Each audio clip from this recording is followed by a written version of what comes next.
ที่ภาพบรรยากาศเจ้ามางานข่าวอย่างใหญ่ในมีอาจารย์หลวงมีการนุกงอจะรุ่งทำนะอยู่เวียนเมนตาตาบ้านนะเจ้ามาเบิ่งตาแล้วก็ยังไม่จะรุ่งได้ตามาโทรลายนะโทรลายก็ทึกลายไม่ได้ป่ากันเราเต็มกระยังเต็มกระยัง คนรุ่นลายพ้นเขิน เดี๋ยวชิพายเบิ่งป่าก็ยังไม่ประคาวมันก็ยังไม่นอนเลย โคตรพร้อมลงปลาละใจก็ติดติด มีแต่ปลาขาวหน่อยปลาซิวมีเนาะโอ้มีแต่ปลาขาวล้วนๆเป็นกระยังเลย ลองรู้บัดนี้เอาเอาเรื่องนะคนได้เรื่องเลยไปนอนน่ะ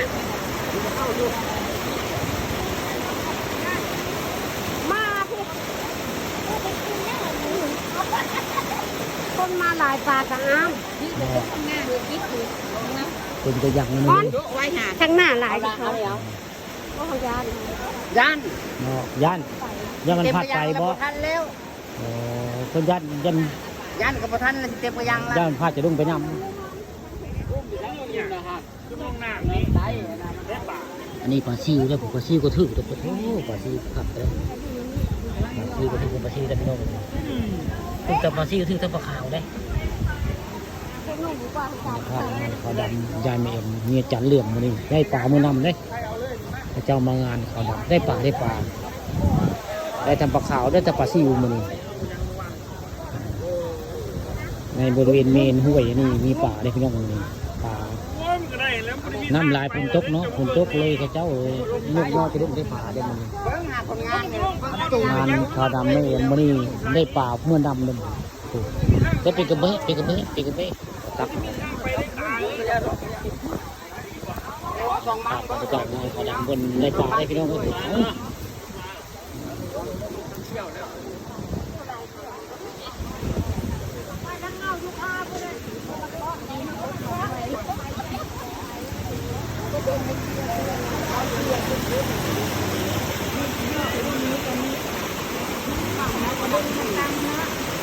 ตามช่อลงนี่เนาะตามเจ๊หมักหมอน่าจะได้ใหญ่มันจะ เจ้ามายืนเบิ่งยกยอจะดึงจะมันถูกเนาะเจ้ามางานเขาดำมาเบิ่งระบายพอดีมาเบิ่งการมาโทรลายได้มานี่งานเขาดำไม่เอ็มมานี่มีป่าขึ้นในบริเวณ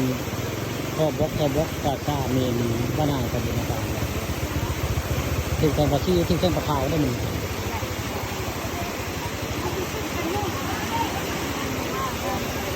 ที่ทำบรรยากาศในงานมีการยกยอจะดึงได้ป่าไม่นำนั่นเอง